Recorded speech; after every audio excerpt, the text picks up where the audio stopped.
कृषि है, इस प्रकार का हमारा असंगठित क्षेत्र है। 2014 में यह सरकार आई है ये बताने के लिए कि इस पूरे असंगठित क्षेत्र को वैश्विक मापदंडों के हिसाब से संगठित होना पड़ेगा और उसके लिए वो पूरी शक्ति से नई नई नीतियां ला रही है, नए नए नारों में उन चीजों को परिभाषित कर रही है। जैसे अगर मोदी जी कहते हैं वोकल फॉर लोकल, तो उसका मतलब यही है कि अपना जो असंगठित क्षेत्र है इनके लिए मुखर हो, इनके मांग को खरीदने में प्राथमिकता दो, चाहे वो सरकारी वेबसाइट हो जैन की। और फिर वो यही नहीं रुकते हैं, वो कहते हैं लोकल से ग्लोबल। मतलब जितना अनऑर्गेनाइज सेक्टर हमारा है, असंगठित क्षेत्र है, उसके लिए मुखर हो, उनको आंतरिक शक्ति दें और उसको वैश्विक स्तर के, वैश्विक क्वालिटी स्टैंडर्ड्स के, वैश्विक तौर तरीके से, वैश्विक नियमों के अनुसार वो अपने माल का उत्पादन करके पूरे विश्व में अपना माल बेचे। यही तो उस नारे का अर्थ है, वोकल फॉर लोकल, लोकल से ग्लोबल। अगर वो कहते हैं विकसित भारत 2047, तो उसके पीछे उनका गहरा अध्ययन है, गूढ़ अध्ययन है। वो हवाई नारा नहीं है, वो चुनावी नारा नहीं है, क्योंकि जनसंख्या का आकलन यह बताता है भारत 2005 से विश्व का सबसे युवा देश बनना शुरू हो गया, 2060 तक रहेगा। 29 साल से कम के 75 करोड़ लोग हैं भारत में। अमेरिका की कुल आबादी 34 करोड़ है, इंग्लैंड की 6.5 करोड़ है।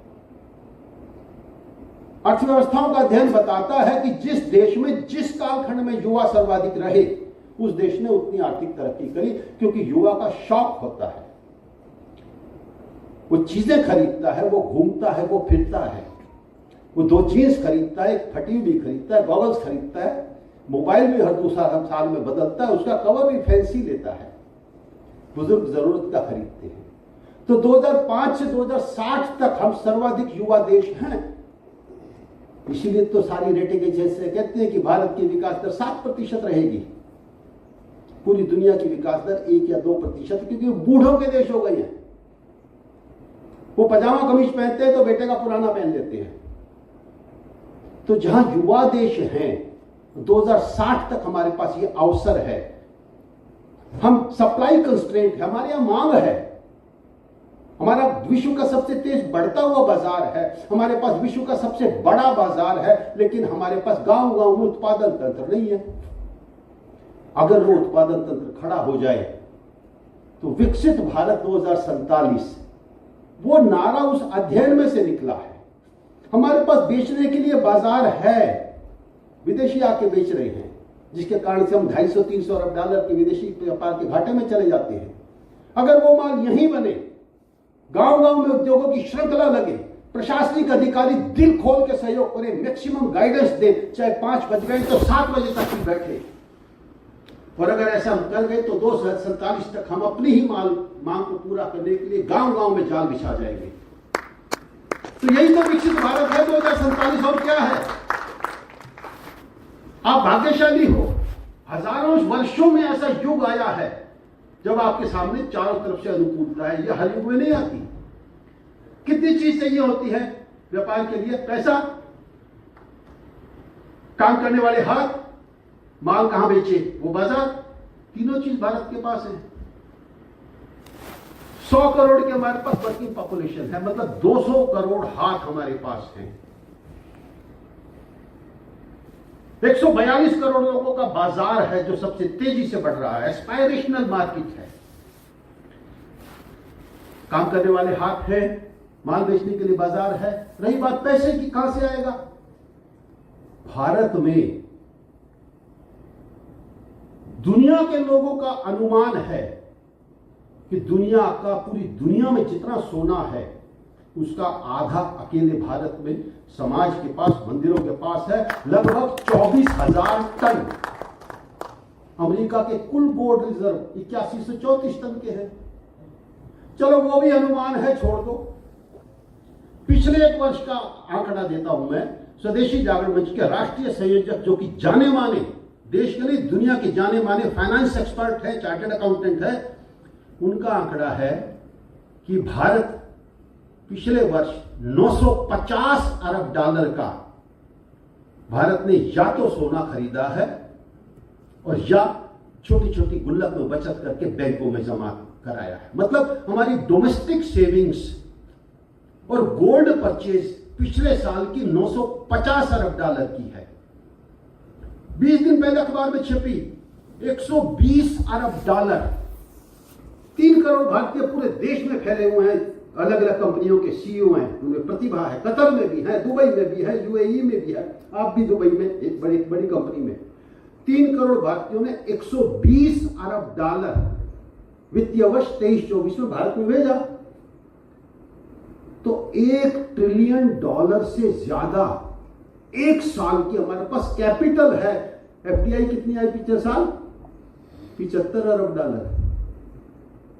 वो भी अनेक राइडर के साथ, अनेक शर्तों के साथ। आप अपने भूमि कानून बदलो, आप अपने कृषि कानून बदलो, आप अपने पर्यावरण कानून बदलो, आप अपने श्रम कानून बदलो, आप अपने टैक्स कानून बदलो, और उसके बाद भी वो कितना ले जाते हैं वो भी सवाल है।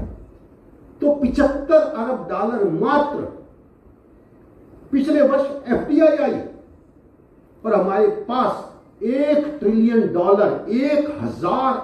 1000 अरब डॉलर, उससे अधिक की एक साल के हमारे पास कैपिटल है।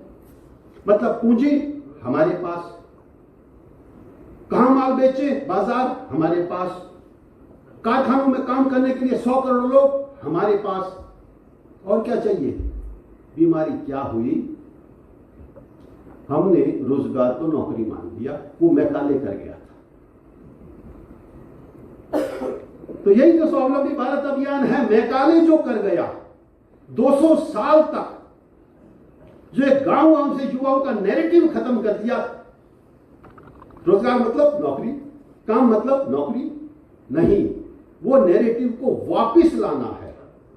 मतलब पूरे देश के युवाओं में एंटरप्रेन्योरशिप का भाव जागरण करना है।